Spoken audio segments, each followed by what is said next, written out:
दोस्तों, आज की इस भाग दौड़ भरी जिंदगी में किसी के पास इतना समय नहीं है कि वो नेचर के करीब जाकर अपना जीवन जी सके। इसी वजह से आज के समय में बढ़ते शहरीकरण के कारण कई नेचुरल चीजों को भी फैक्ट्री में बनाया जाने लगा है, जिसका सबसे बड़ा एग्जाम्पल है फ्रूट्स या फल। अब आप कहेंगे कि फलों को कैसे फैक्ट्री में बनाया जा सकता है? तो दोस्तों, हम फलों को नहीं, फलों से निकलने वाले जूस की बात कर रहे हैं, जिन्हें आज बड़ी मात्रा में फैक्ट्री में बनाया जा रहा है। इन्हीं फ्रूट जूसेस में से ऑरेंज जूस का कंजप्शन बहुत ज्यादा मात्रा में होता है। वैसे अक्सर डिब्बे या बोतल में बंद ऑरेंज जूस को देखकर मन में सवाल तो आता ही है कि इन्हें कैसे बनाया जाता है और ये कैसे इतने दिनों तक फ्रेश रहते हैं। तो दोस्तों, आज के इस वीडियो में हम आपको यही बताने वाले हैं कि ऑरेंज जूस फैक्ट्री में कैसे बनता है और ये पूरी तरह से नेचुरल है या नहीं। बता दें कि फैक्ट्री में ऑरेंज जूस बनाने के लिए step by step process follow किया जाता है, जैसे कि क्लीनिंग और छटाई, जूस निकालना, छानना, चैप्टलाइजेशन, डिगॉजिंग, होमोजेनाइजेशन, पैकिंग और ठंडा करना। इन सारे प्रोसेस के बाद ही ऑरेंज जूस शेल्फ पर पैकेज्ड फ्रूट ड्रिंक के तौर पर हमें प्रोवाइड होता है। जानकारी के लिए बता दें कि अगीको चीन में एक मेन जूस मशीनरी मैन्युफैक्चरर है। आपको यहाँ ऑरेंज जूस की पूरी प्रोडक्शन लाइन मिल जाएगी। आइए अब जानते हैं ऑरेंज जूस बनाने के प्रोसेस को और बेहतर तरीके से, ताकि आप समझ सकें कि जो जूस आपके हाथ में डिब्बे में पहुंचते हैं उन्हें बनाने में किन किन चीजों का इस्तेमाल होता है। सबसे पहले तो संतरे के बगीचों से पके हुए और अच्छे संतरे तोड़कर फैक्ट्री में लाए जाते हैं। इसके लिए सबसे पहले उन चुनिंदा फार्म्स की लिस्ट बनाई जाती है जहां से मिलने वाले संतरे में जूस ज्यादा हो। इसका भी एक पूरा प्रोसेस होता है। एक क्वालिटी टीम किसानों के संतरों पर लगातार नजर बनाए रखती है। इसके बाद इन संतरों को चुनकर ही आगे की प्रोसेस के लिए भेजा जाता है। अब सभी ऑरेंजेस को ट्रकों में भरकर फैक्ट्रियों तक भेजा जाता है। उसके बाद होती है संतरों की सफाई और छंटाई। दरअसल जूस से इम्प्योरिटीज को दूर रखने के लिए सबसे पहले संतरों को फैक्ट्री में अच्छी तरह से धोया जाता है और फैक्ट्री में बड़े बड़े फ्रूट वॉशिंग मशीन और बबल वॉशिंग मशीन लगे होते हैं, जिसमें ब्रश से घिसे हुए संतरों पर वाटर स्प्रे होता रहता है। उसके बाद संतरों को कन्वेयर बेल्ट की मदद से बड़े बड़े ड्रायर्स में लाया जाता है, जहां बड़े बड़े पंखे लगे होते हैं जो गीले संतरों को सुखाते हैं। संतरों को सुखाने के बाद कन्वेयर बेल्ट से खिसकते हुए संतरों में से खराब और कच्चे संतरों को हाथ से छांट कर निकाल दिया जाता है, ताकि खराब संतरे और कच्चे संतरों के कारण जूस और उसके टेस्ट पर असर ना हो और जूस खराब ना हो।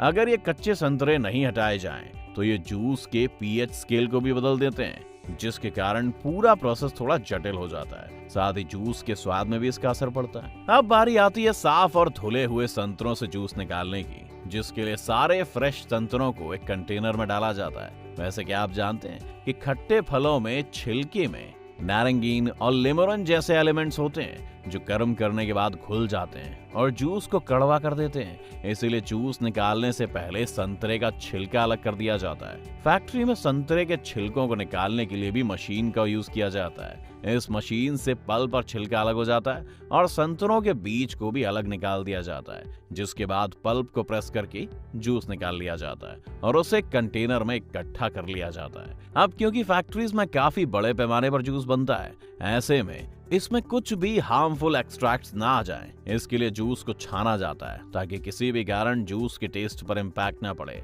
अब प्रॉपर जूस के कंटेनर में इकट्ठा होने के बाद बारी आती है जूस के चैप्टराइजेशन की। क्योंकि कुछ रॉ जूस का टेस्ट अच्छा नहीं होता है, मतलब मिठास कम और कसैलापन ज्यादा होता है, तो आमतौर पर जूस में चीनी और एसिड के रेशियो को वेल एडजस्ट करने के लिए फूड एडिटिव्स डाले जाते हैं। लेकिन बहुत ज्यादा एडिटिव्स भी संतरे के असली टेस्ट को गायब कर सकते हैं और जूस में एसिड की तुलना में शुगर 13 से 15 गुना ज्यादा होती है।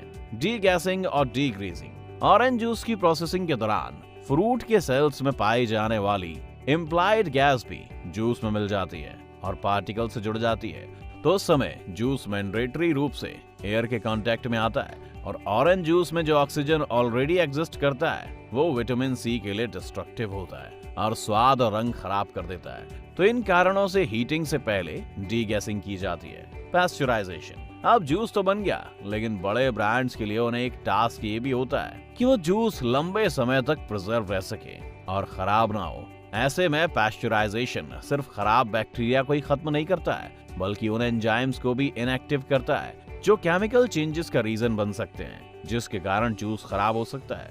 बैक्टीरिया को मारने के लिए हीटिंग सबसे प्रिवेलिंग तरीका है। पास्चराइजेशन में जूस को 91 डिग्री सेंटीग्रेड से 95 डिग्री सेंटीग्रेड के बीच 15 से 30 सेकंड के लिए या 120 डिग्री सेल्सियस से अधिक 3 से 5 सेकंड्स के लिए रखा जाता है, जिससे ऑरेंज जूस बहुत लंबे टाइम तक फ्रेश रहता है। पास्चराइजेशन के बाद ऑरेंज जूस एक चार्जिंग बैरल में ट्रांसफर कर दिया जाता है और सीधे डिब्बों या बोतलों में भर दिया जाता है। लेकिन टेस्ट के बदल जाने को रोकने के लिए जूस को 2 मिनट के अंदर ही बैरल में रखना होता है। इसके साथ ही तैयार हो जाता है वो ऑरेंज जूस जो हमें अट्रैक्टिव पैकेजिंग और मार्केटिंग के साथ बाजार में देखने को मिलता है। अब अगर ऑरेंज जूस के फायदे की बात करें तो हालिया रिपोर्ट में दावा किया गया है कि ऑरेंज जूस एक तरह से मोटापा कम करने और स्किन को निखारने के लिए बहुत उपयोगी है। साथ ही इसमें विटामिन सी की भी अच्छी खासी मात्रा पाई जाती है, जो हमारे दांतों और हड्डियों के लिए फायदेमंद है। इसके अलावा अगर नुकसान को देखें तो इसके ज्यादा सेवन से वजन बढ़ने की समस्या हो सकती है। इसमें मौजूद कार्बोहाइड्रेट हमारे खून में ग्लाइसेमिक इंडेक्स के लोड को बढ़ा देता है। संतरे का ज्यादा मात्रा में सेवन आपकी पाचन क्रिया पर भी सीधा असर डालता है। दरअसल संतरे में अधिक मात्रा में फाइबर होता है। ज्यादा फाइबर आपकी पाचन क्रिया को प्रभावित करता है। वहीं आर्टिफिशियल जूस में शुगर कंटेंट की बहुत ज्यादा मात्रा के कारण ये सिर्फ देखने में ही नेचुरल लगता है, यहाँ तक कि इनका टेस्ट और कलर तक आर्टिफिशियल होता है। ऐसे जूस पूरी तरह से डायबिटीज और इस तरह की बीमारियों के लिए जिम्मेदार हैं, तो इन्हें पीने से पहले एक बार जरूर सोचें कि वो नेचुरल जूस नहीं है जो आपकी सेहत में विटामिन सी के लिए जरूरी है। इसीलिए जितना हो सके ऐसे फैक्ट्री मेड जूस और कोल्ड ड्रिंक से खुद को बचाएं और नेचुरल फ्रूट्स और जूस को अपने खाने की हैबिट में लाएं। वैसे आज अगर सिर्फ नेचुरल ऑरेंज की बात करें तो भारत में सबसे ज्यादा 80% संतरा महाराष्ट्र में उगाया जाता है। वैसे क्या आप रियल और फ्रेश जूस में फर्क बता सकते हैं? और आपका फैक्ट्री मेड ऑरेंज जूस के बारे में क्या ख्याल है कि ये पूरी तरह से नेचुरल है या नहीं? हमें कमेंट करके जरूर बताएं। आपको आज की वीडियो पसंद आई हो तो वीडियो को लाइक और शेयर जरूर करें और साथ ही चैनल को भी सब्सक्राइब कर लें।